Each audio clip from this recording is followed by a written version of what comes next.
You are Locked On Tigers Postcast, part of Locked On Sports Detroit on the Locked On Podcast Network. Your team every day. Woo! Got a little dicey at the end there, but Tigers get it done. Welcome into a live Locked On Tigers postcast, a Locked On Tigers postcast after dark, late night edition. Detroit 4, the Seattle Mariners 2. It's a win to begin the West Coast road trip. My name is Jake Rietma. You can follow me on Twitter at Jake_Rietma. And as always, fired up to be with you after the off day yesterday. Tigers get into it on the road and start the road trip with a series dub. We'll talk about Keider Montero's career high 8 strikeouts. Parker Meadows, a nice night at the plate. Don't know what the heck that was in the field in the 9th inning. And like I said, just a nice start to this road trip all around. But hey, thanks for making Locked On Tigers postcast your first listen following that final out. And you know what? Got some news for you. That's right. We're free and available wherever you get your podcasts. And of course on YouTube, Locked On Sports Detroit. Make sure you subscribe if you haven't yet. It's all part of the Locked On Podcast Network, your team every single day. And as always, we thank you for making this your first listen. Today's show is made possible by FanDuel. That's right. This episode brought to you by FanDuel, where you make every moment more. As the playoffs wind down, the sports stop sporting like we want them to. But this summer, FanDuel is hooking up all customers with a booster of bonus every single day, daily. That's right. There's something for everyone all summer long. Visit FanDuel.com to get started. Now, listen, I think it's whatever you call it, recency bias, or what's most present on my mind is just that horrific play in the 9th inning defensively between Parker Meadows and Wenzel Perez that should have ended the game sooner, and it doesn't come back to cost them, but ultimately it forces AJ Hinch to go to the bullpen for one more pitcher. You got to bring Tyler Holton in, and he gets the save. Beau Brieske was fine, though, and technically, I guess that goes down as a hit, but my goodness, what a joke that was from Parker Meadows and Wenzel Perez. If you didn't watch the game, which maybe you're catching the audio only version, but anybody watching, anybody up late with us on these West Coast games, I can pretty much guarantee they watch the game. But just a lazy fly ball to center to end it, and Parker Meadows got spooked by Wenzel Perez. I mean, you're the center fielder, just go catch the ball and end the game. My goodness. But hey, the Tigers get the win, and you know what? We're going to talk about Parker Meadows on a positive note here in just a moment, because he had a really nice night at the plate, and he is really hitting his stride offensively. But we'll get that that kind of black eye out of the way. And obviously, I feel like Wenzel Perez has been involved in a couple of those collisions. I don't remember. I think it was against Minnesota. There was the one with Colt Keith, second baseman. Don't quote me on that, but I have that vision in my mind of Wenzel Perez running into guys. I don't know. I haven't played baseball at the highest level, and not to make this about me, but I just feel like at every level of baseball anyone's ever played, I played in high school, I played football in college, but you just communicate with the ball in the air. And I just don't understand how something as egregious as that. Okay, if both players are at a dead sprint, sure, maybe that's one thing. But this was as lazy of a fly ball as you will see. I mean, it just wasn't even in question of whose ball that was. So I don't really blame Wenzel Perez. I blame Parker Meadows. That's just how I saw it. But as always, get your comments in. We'll read them in just a moment here on Locked On Sports Detroit. And it's all part of the Locked On Podcast Network, Locked On Sports Detroit, Locked On Tigers postcast. And it's a 4-2 win for the Tigers in a game that you felt like was a nice little bounce back based on the way that series against the Royals went, and especially with how it ended when you felt like you had that series split and you get the off day to get your mind right. You get on the plane, you head west, and the boys came out ready to play today. So it was a fun, enjoyable game to watch, and curious your reaction of the game as well. Keider Montero, 8 strikeouts, career high. You love to see that from him. He gets his second win of the season. He goes 2 innings, allowed just the 4 hits, 1 earned run, struck out 8, like I mentioned, just the 1 walk, 85 total pitches. But in a lot of cases, you could make the argument that this was one of his best starts in a Tigers uniform. And, I don't necessarily think it's a nod to him, but at the same time, when everybody else in your rotation gets hurt, you look for these opportunities for a guy to step up and kind of hit, take it in stride. And I think in some aspects, Keider Montero has done that. And, he certainly hasn't played himself out of the conversation of being a regular starter in this rotation moving forward. And so tonight was just another example of what he can do for you when he's on the mound and when he's feeling good. And you look at that 6th inning for me is what I wrote down, where got off to a little bit of a rocky start. And at that point in the game, it was still just the 2-run lead for the Tigers. You got 2 on, nobody out, and he gets the double play in the 6th inning, the type of pitch that he had to make, and then the defense backs him up behind it. So you love to see that. And even though, we can all pretty much declare the Tigers being out of it this last 2 months of the season, you want to look for things to build off of. And I thought tonight, I should say, was a night to build off of. And for Keider Montero to go 6 innings. And again, he made those pitches later in the game that he had to have with the double play that he gets from Randy Arozarena, a guy too that the Mariners brought in. Benetti, I think, even said this on the broadcast, that Arozarena was the guy they brought in for big spots offensively like that. And if you're a Mariners fan, you got to be thinking, come on, guy. Not only do you not get a hit, but you really kill the inning with that double play. But Randy Arozarena, we know what he did for Tampa Bay, was a tremendous bat. And in that spot is the biggest at bat of the game. So for Keider Montero, with 2 on, nobody out, to get the double play and then get out of that inning unharmed, it really capped a nice outing for Keider Montero and kind of gave that cherry on top feeling. And the bullpen took it the rest of the way. No help to Parker Meadows and Wenzel Perez there in the outfield. I mean, what are we doing? All right, that's the last I'll bring it up. But want to get to the comments as always. Appreciate everybody staying up late, because my goodness, the West Coast games after midnight in the Eastern time zone. Hopefully you guys can sleep in tomorrow. Nobody has work too early.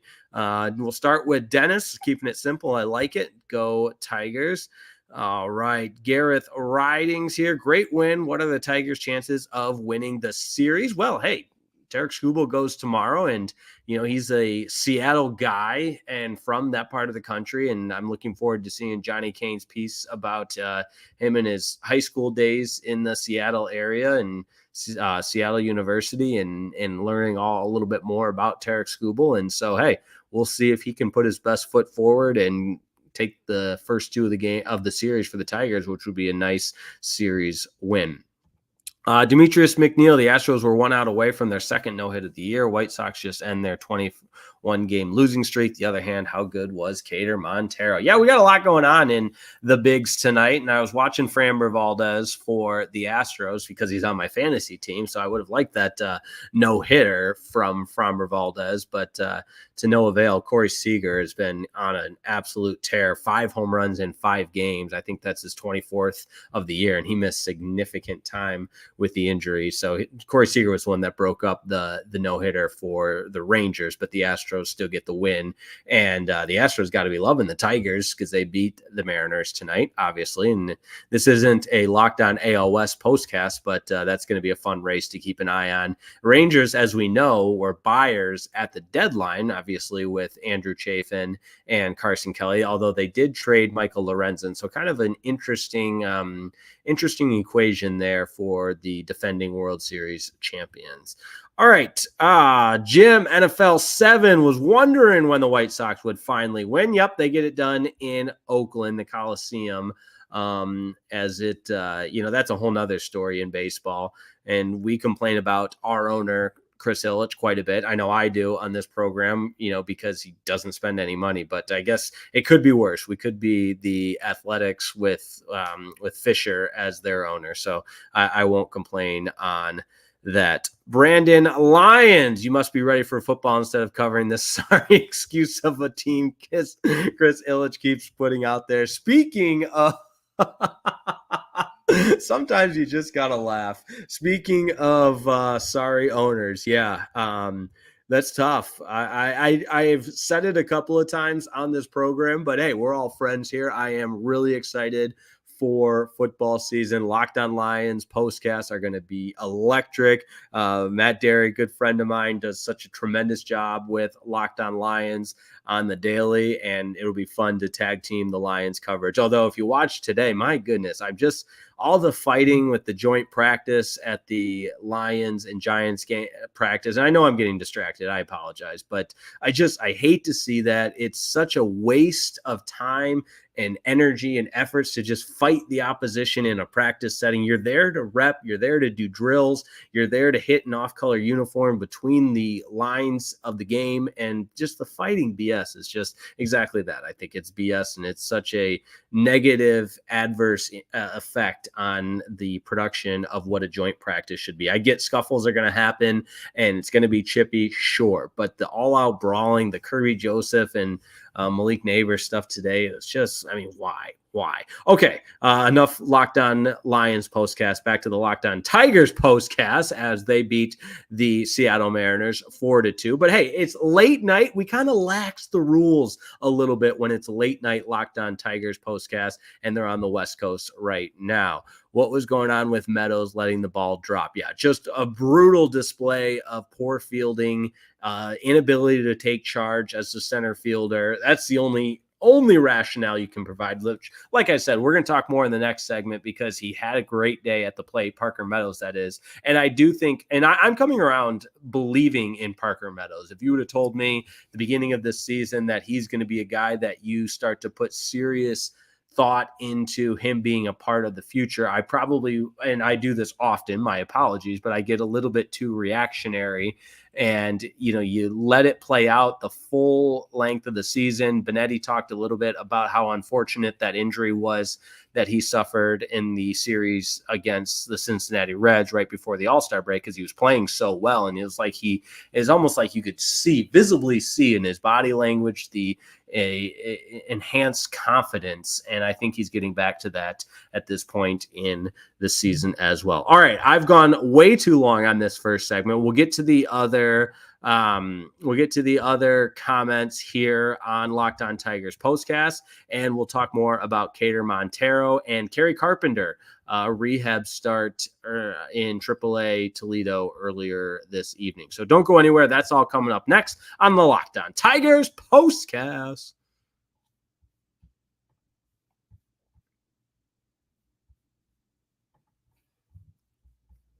This episode of the Locked On Tigers postcast is brought to you by our friends at Supply House and supplyhouse.com. Listen up. You can get supplies from the site that's made for the skilled trades, supplyhouse.com. Supplyhouse.com is the reliable way to order plumbing, HVAC, and electrical products all online. Their easy-to-use website, and it's packed with helpful resources and the latest product information to help you get the job done right. You can shop a complete inventory of 200,000 parts from over 400 top brands and get your order delivered. That's my favorite part. You get it delivered right to your door with fast shipping from coast to coast. There's no blackout areas. Coast to coast, my friends. Maybe you're in Seattle, you're in Detroit, Dallas, you name it. Coast to coast, my friends. Need help with an order? Get expert support and industry-leading service from the friendliest folks in the business and talk to a real person. What a concept, am I right? Every time you talk to a real person,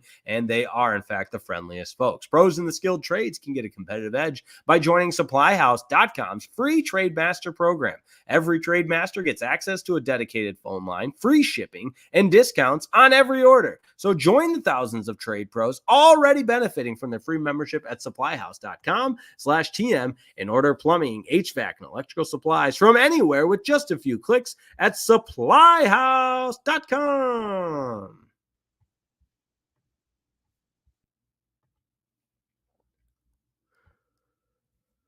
All right, we've got a couple more things to get to on tonight's episode of the Locked On Tigers postcast. Locked On Tigers postcast after dark, after a 4-2 Tigers win. Tigers now 54-60 on the season, but they have played good baseball on the road, 28-29. Seattle falls to 59-55, 33-25. And I've said this from time to time, and I say it to my friends and anybody that will really listen to me. If the Tigers were in the AL West, we'd be talking about a division race right now, because that division just has not been good. But I have already spent a lot of time on the whole AL West between the Rangers buying at the deadline and the Astros from Valdez and out away from a no-hitter tonight. And, of course, the Mariners, who lead that division. It'll be probably the most fun race down the stretch when you look at the rest of the American League, aside from the wild card race, of course. All right, a couple more comments to get to. This one's interesting. I didn't plan on talking about that, but Eddie says the Flaherty trade is Erod 2.0. I'm not exactly sure what you mean by that. Erod vetoed the trade and then walked in free agency with the Flaherty trade to the Dodgers. He didn't veto it, and at least you get the Tyrone Lorenzo and Sweeney, the shortstop, the two prospects from the Dodgers, and you get something in return. So I'm not sure I agree with that, Eddie, but I appreciate everybody, as always, getting your comments in. And let's talk a little bit about Keider Montero, because as I mentioned in the opening segment, this is almost like an auditioning period for him because of the injuries that have just taken this rotation by storm. He's getting all kinds of opportunities to prove what he can do. And when he's on like he was tonight, I mean, 6 innings, 4 hits, the 8 strikeouts, had hitters off balance. This is a guy that, as a right-hander would look good in your rotation and be a good guy to have if he performs at this high of a level. So, at other times early in the season when he was getting the nod over Matt Manning, I had expressed some frustration. I think that was more with Matt Manning's inability to seize that opportunity and seize that moment. But credit to Keider Montero and his performance tonight. And just as I apologize if this gets repetitive and sounds like a broken record, but this 2-month period of evaluating what this team can look forward to in the future and what decisions can be made in the offseason. And again, I talk about it all the time, but my goodness, maybe, just maybe, we could get the ownership group and Chris Ilitch specifically and Scott Harris on board to invest in this team and go for something next year, because they're starting to become pieces and pieces and pieces. And Parker Meadows is another example of that. He had the home run again tonight. Just a no doubt about it bomb, which you love to see. And it's his 4th of the year, but it provided such an important insurance run. And outside of the 5th inning and then that home run by Parker Meadows, obviously the bats just weren't doing much. But credit to the just sustaining the level of play and that effort from the Tigers here tonight to get that 4-2 win and get this road trip off to a great start with Tarek Skubal on the bump tomorrow. All right, Kerry Carpenter played tonight for AAA Toledo, a little rehab assignment. Boy, it'll be great to see him back with the big league club. So you got to feel like he's inching closer and closer that way. He was a designated hitter tonight, 1 for 4 with just the 1 hit. He did strike out twice. So and I think with the obviously when it's in a rehab start, you're just more in tune to what did he feel like? How did he look? What's the pain level? Is he at a point physically where he feels like he is making progress? Because the last thing you want is another setback and anything to regress. So, and not to say that the outcomes or the, statistical output moving forward isn't important, but obviously with Kerry Carpenter, a guy that was having a nice season at the plate and can provide a lift to this offense and be a piece moving forward, especially offensively. You just want to get him back to at the big league level as soon as possible. I saw some other people on X talking about why not just bring Spencer Torkelson up and just see if he figures it out. I don't disagree with that by any means. The fact that he's still in AAA is just so disheartening, but he was 1 for 4 tonight, did have the 3 RBI, which you love to see. He did strike out twice, though, and that just continues to be a part of the conversation with Spencer Torkelson is, hey, this is a guy that's going to strike out a lot. Make no mistake about it. And depending on what I feel like with analytics, you can just rip out a page that you want to and say, this is what I live on. And one page of that is whiff rate isn't as important in today's MLB. It's all about the OPS, and it's all about, the metrics that truly represent and personify what makes a good hitter. Excuse me. Apologies. Forgot to bring the water in with me for tonight's show, but we'll work through it right now. There we go. We should be good there. But, the OPS at 831 for Spencer Torkelson in Toledo certainly suggests that, hey, when he's barreling up baseballs, he's at least doing damage, but you would love to see that whiff rate go down a little bit. All right, we got one more segment. We'll look ahead to tomorrow. And as always, we'll read your comments, continuing to appreciate everyone that's up late with us tonight on the Locked On Tigers postcast. One more segment coming your way in just a moment.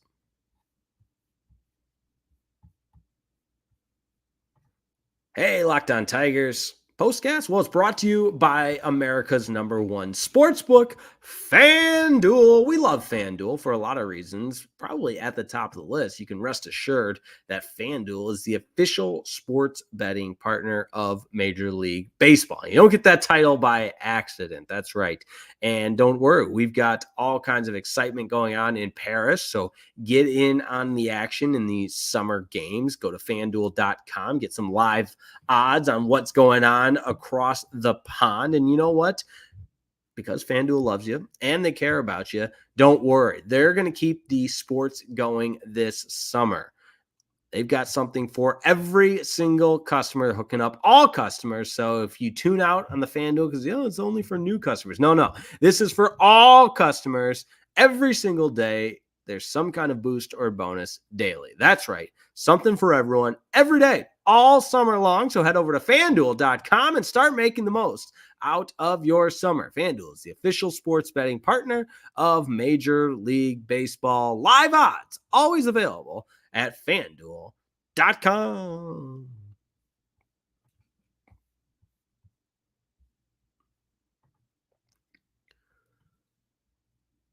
Cruising on into our final segment of the day. Tigers and Mariners will get back at it tomorrow for another late night start. Although they're like the Tigers and they start, they don't start right at the top of the hour. They start 20 minutes earlier. So technically it's a 9:40 Eastern start time, not 10. So, but we'll stay up late as always. It's Tarek Skubal versus George Kirby. So nice little pitching matchup there. Skubal 12-4, 2.57 ERA, 162 strikeouts. Please win that Cy Young, please. George Kirby 8-7, 3.04 ERA, 131 strikeouts. First pitch 9:40, and it's not called Safeco Field anymore. T-Mobile Park. I'm sorry. Ooh, that's not good. Don't want to mess that one up. T-Mobile Park. And like I mentioned earlier, Skubal's a Seattle guy, Emerald City guy. Went to Seattle high school, or went to high school in Seattle, went to Seattle University. And so it'll be neat to see him pitch in front of the kind of the hometown crowd, if you will. He attended Kingman Academy of Learning in Kingman, Arizona, played college baseball for the Seattle Redhawks of Seattle University. So there you go. The only D1 school that offered him. So looking forward to seeing that feature as well. So shout out to Mary Jo Isaacson, who was at the game tonight. That's right. She's crossing off one of the ballparks from her bucket list. I know my grandfather was there as well. He's been to, I think it was called Safeco Field when he was there last, but they love to get out to each and every ballpark. And so they're doing a West Coast trip, and why not? They'll be in San Francisco as well. Another comment here with us eventually having plenty of outfielders. Maybe they should transition Perez back to the infield. Yeah, he has struggled a little bit fielding wise from time to time, but that's another guy. I mean, you talk about making the most of the opportunity and seizing the moments. Wenzel Perez has done that this entire season. And I don't think that play in particular tonight with Parker Meadows was his fault. The post-game show is going on right now. Maybe AJ Hinch will get asked about it, or there will be some kind of further explanation that Parker Meadows, thought Wenzel was getting it, vice versa. But it's just the center fielder's ball all the way. And so I don't want to hold Wenzel Perez responsible for, Parker Meadows' blunder all the way. All right. A couple other comments to get to. Simon Muziani just got cut 20 rank in the Phillies farm system. Tigers need to sign him. I was unaware of that. Yeah. Listen, I'm always transparent with you. I don't know the extent of the Phillies minor league system. And so I got nothing for you there, Dennis, but appreciate you being on it. And that's some good insight, which we do appreciate it. But all right, this one in the books. Tigers win it 4-2 over the Mariners. They'll get back at it tomorrow. Tarek Skubal on the bump. And it'll be interesting to see what lineup the Tigers roll out with. But quick recap tonight, 2 hits for Veerling, although that was silly of him to try to stretch it into the double there. I think that was in the 7th inning, whatever it may be. Raley killer, and then you got the Colt Keith strikeout with a runner on third, less than 2 outs. Can't have that. He had just the 1 hit today, but one of it being an RBI. Perez, 2 hits for him and 2 hits for Parker Meadows, one of them being a home run, which you love to see, his 4th of the season, and that provided some much needed insurance, although technically, I guess, even without that, they win the game 3-2, but can't have those blunders in center field. That was no bueno. Dylan Dingler had another hit, McKinstry with a hit, and Javi Baez. Say something nice about Javi. What a way to end the night in saying something nice about Javi Baez. So thanks for staying up late with us. We appreciate it. Tigers take the first of a 3-game series against the Mariners in this 6-game West Coast road trip. They go to San Francisco next, and we'll be with you every step of the way. So Tigers win this one. Final score 4-2. Now 6 games under 500, 54-60. A chance to take the series tomorrow with their ace on the mound, Tarek Skubal, who went to Seattle University. So that will be fun to see. As always, even though it's a late night game, we'll be on the air following that final out. Make sure you join us for that. And if you haven't yet, make sure you subscribe to Locked On Sports Detroit. You know the deal by this point. Subscribe, tell a friend, like the video as well. All those good things that you got to do to please the YouTube gods out there and that whole algorithm thing. Don't even get me started on that, but you know the deal. So as always, thanks so much for tuning in. We'll see you next time. Tigers get the win over the Seattle Mariners, 4-2 the final. We'll do it again tomorrow night. Stay up late with us on Locked On Tigers Postcast. Good night, everyone.